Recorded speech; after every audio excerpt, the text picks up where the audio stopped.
Hello friends, मैं रीचा स्वागत करती हूँ आपका अपने यूट्यूब चैनल चटपटी रीचा में। फ्रेंड्स, आज मैं आपके लिए लेकर आई हूँ महाराष्ट्र के रेस्टोरेंट में मिलने वाली एक बहुत ही फेमस रेसिपी जिसका नाम है वेज मराठा। ये सब्जी इतनी फेमस होती है कि ये वहाँ सबसे महंगी होती है मेन्यू कार्ड में। अक्सर कस्टमर लोग स्पेशल सब्जी के नाम से इसको ऑर्डर करते हैं। आज मैं आपके साथ इस सब्जी की सीक्रेट रेसिपी शेयर करने वाली हूँ जिससे आप भी इसे बिल्कुल होटल या रेस्टोरेंट जैसे अपने घर में बना पाएंगे। सबसे पहले हम वेज मराठा के लिए कोफ्ते बनाने वाले हैं। उसके लिए मैंने यहाँ पर 2 आलू को कद्दूकस करके ले लिया है। आलू मैंने उबले हुए यूज किए हैं। 2 कप ऐड करेंगे पत्ता गोभी, एकदम फाइनली चॉप की हुई पत्ता गोभी हम ऐड कर देंगे। साथ ही में ऐड करेंगे गाजर, 1 कप बारीक कटी हुई गाजर ऐड कर देंगे। आप चाहें तो इसको कद्दूकस करके भी ऐड कर सकते हैं, मैंने कद्दूकस करके ही ऐड की है। 1 छोटा चम्मच बारीक कटी हुई हरी मिर्चें ऐड कर देंगे। बारीक कटा हुआ हरा धनिया भी हम ऐड कर देंगे। आधा चम्मच अदरक का पेस्ट हम यहाँ पर ऐड करेंगे। आप चाहे तो अदरक को भी कद्दूकस करके ऐड कर सकते हैं। और अब ऐड करेंगे आधा कप कॉर्नफ्लोर। आप चाहे तो इसकी जगह चावल का आटा भी यूज कर सकते हैं। आपके पास जो भी अवेलेबल हो आप वो यहाँ पर ऐड कर लीजिए। और अब ऐड करेंगे बेसन। बेसन हमें अंदाजे से ऐड करना है, कम से कम मात्रा में, जितना कम हो सकता है उतना हम यहाँ पर ऐड करेंगे। और अब ऐड करेंगे कुछ मसाले जिसमें मैं डाल रही हूँ 1 चम्मच धनिया पाउडर, 1 चम्मच कश्मीरी लाल मिर्च पाउडर, आधा चम्मच गरम मसाला पाउडर, आधा चम्मच ही चाट मसाला भी ऐड कर देंगे, 1 चम्मच कसूरी मेथी, 1 चम्मच नमक। नमक आप अपने टेस्ट के अकॉर्डिंग भी ले सकते हैं। और अब ऐड करेंगे हम चुटकी भर हींग, चुटकी भर अजवाइन भी हम यहाँ पर ऐड कर देंगे।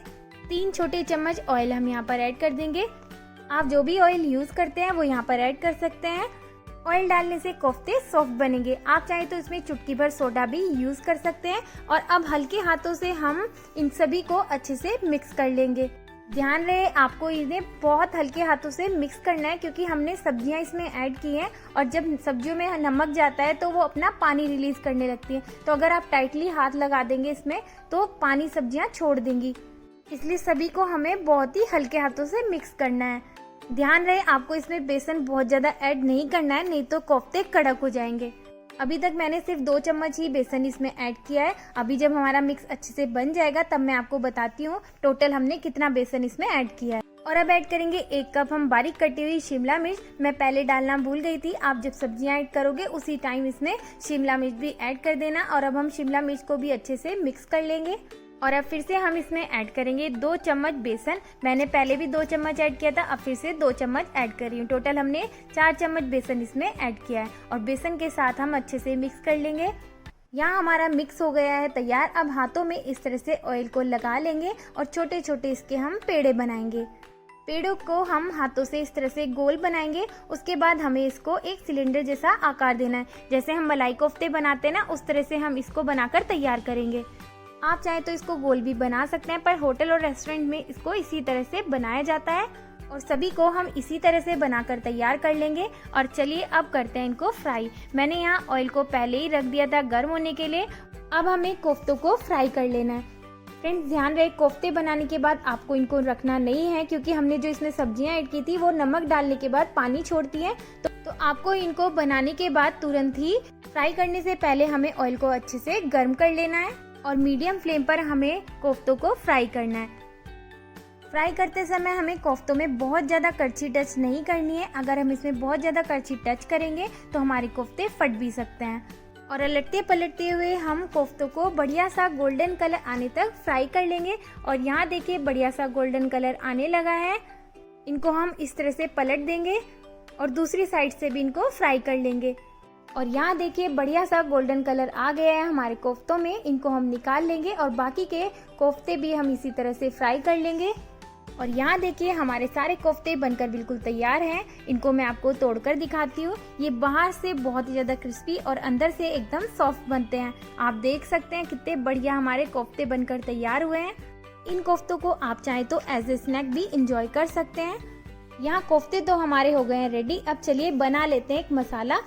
मसाला बनाने के लिए मैं यहाँ पर ले रही हूँ 1 बड़ा चम्मच सौंफ, 2 बड़े चम्मच सूखा धनिया, 3 बड़े चम्मच सूखा नारियल, 1 चम्मच कश्मीरी लाल मिर्च पाउडर, 1 चम्मच के लगभग मैं यहाँ पर लहसुन ले रही हूँ, 3 से 4 चम्मच फ्राइड अनियंस, 4 लौंग, 4 काली मिर्च और 1 चम्मच तेल हम यहाँ पर ऐड करेंगे। यहाँ मैंने सौंफ, धनिया और नारियल को हल्का सा रोस्ट करके ऐड किया है। सारे मसालों को मिक्सी के जार में डालकर हम इसका एक फाइन पाउडर बना लेंगे। फ्रेंड्स, इस मसाले से बनने वाली सब्जियों का टेस्ट बहुत ही ज़्यादा बढ़ जाता है। ये रेडीमेड भी मार्केट में मिलता है, आप चाहें तो वो भी यूज़ कर सकते हैं। और यहाँ देखिए हमारा पाउडर बनकर बिल्कुल तैयार है, ये कुछ इस तरह से दिख रहा है। और अब हम लेंगे एक कढ़ाई, उसमें हम ऐड कर देंगे 2 चम्मच ऑयल। यहाँ पर अगर आपके पास पीनट ऑयल हो तो आप वो यूज़ करें, मैंने यहाँ पर सरसों का तेल यूज़ किया है। ऑयल को अच्छे से गर्म होने देंगे जिससे उसकी कच्ची स्मेल निकल जाएगी। और अब ऐड करेंगे 1 चम्मच जीरा, जीरे को अच्छे से तड़कने देंगे। उसके बाद हम इसमें ऐड करेंगे कुछ खड़े मसाले, जिसमें मैं डाल रही हूँ 2 से 3 लौंग और 1 बड़ी इलायची। और अब ऐड करेंगे 2 चम्मच बारीक कटी हुई लहसुन, आप चाहे तो कद्दूकस करके भी ऐड कर सकते हैं। लहसुन को अच्छे से मिक्स कर लेंगे। और अब ऐड करेंगे हम इसमें 1 चम्मच अदरक का पेस्ट, 1 चम्मच बारीक कटी हुई हरी मिर्च भी ऐड कर देंगे।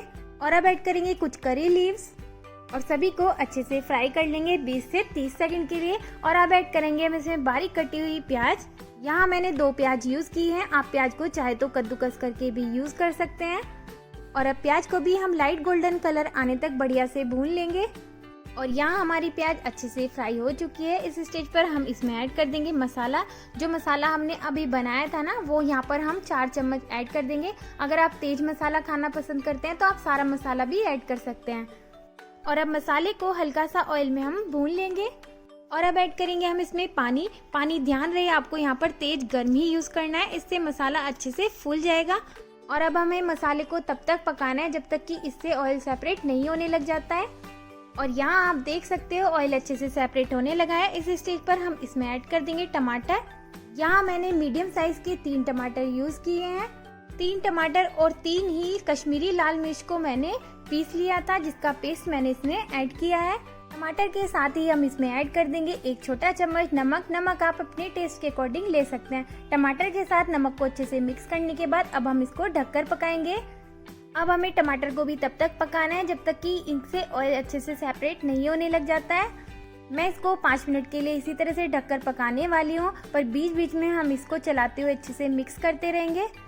और अब हम इसमें ऐड करेंगे 1 छोटा चम्मच कसूरी मेथी हाथों से क्रश करके। साथ ही बारीक कटी हुई हरी मिर्चें भी हम यहाँ पर ऐड कर देंगे। आप जितना तीखा खाना पसंद करते हैं उस हिसाब से यहाँ पर मिर्च ऐड कर सकते हैं। और सभी को अच्छे से मिक्स कर लेंगे। और यहाँ हमारे टमाटर भी बहुत अच्छे से पक चुके हैं, तो इस स्टेज पर हम इसमें ऐड कर देंगे आधा चम्मच चाट मसाला। उसी के साथ ऐड कर देंगे हम इसमें काजू का पेस्ट। 7 काजू को मैंने यहाँ पर पीस लिया था, जिसका पेस्ट बनाकर मैंने इसमें ऐड कर दिया है। और फिर से हम सभी को अच्छे से मिक्स कर लेंगे। काजू का पेस्ट हमें बहुत ज्यादा ऐड नहीं करना है, नहीं तो सब्जी हमारी बहुत ज्यादा थिक हो जाएगी। और अब ऐड करेंगे फ्रेश क्रीम। आप इसकी जगह चाहे तो मलाई भी यूज कर सकते हैं। आधा कप मलाई हमें यहाँ पर यूज करनी है।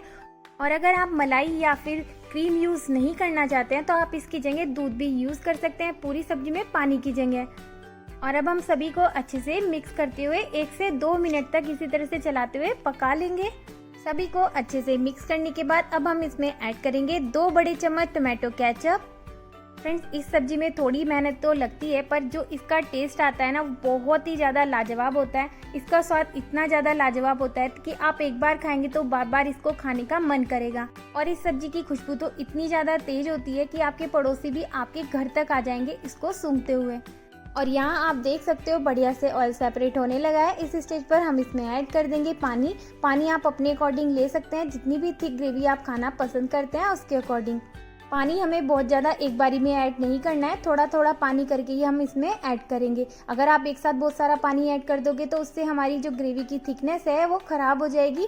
यहाँ मैंने 2 बड़े कप गर्म पानी ऐड किया है। और अब हम ग्रेवी को 7 से 8 मिनट के लिए इसी तरह से ढककर पका लेंगे मीडियम फ्लेम पर। और यहाँ 7 से 8 मिनट हो चुके हैं हमारी ग्रेवी को पकते हुए। इसको अच्छे से मिक्स कर लेंगे। और अब हम इसमें ऐड करेंगे बारीक कटा हुआ हरा धनिया। और यहाँ हमारी वेज मराठा ग्रेवी बनकर बिल्कुल तैयार है। बस इसमें अपने कोफ्ते ऐड कर देंगे। कोफ्ते डालने के बाद हमें इनको ग्रेवी में 3 से 4 मिनट तक बहुत अच्छे से पका लेना है। अगर आपको यहाँ पर ग्रेवी अपनी थिक लगती है तो इसमें आप थोड़ा सा गर्म पानी भी ऐड कर सकते हो। और यहाँ 3 से 4 मिनट कोफ्ते बहुत अच्छे से पक चुके हैं। इस स्टेज पर हम इसमें ऐड कर देंगे बारीक कटा हुआ हरा धनिया और गैस को कर देंगे बंद। और देखिए यहाँ हमारा वेज मराठा बनकर हो गया है बिल्कुल तैयार। आप इसको गर्मा गर्म रोटी, नान, पराठा या फिर राइस किसी के साथ भी सर्व कर सकते हैं।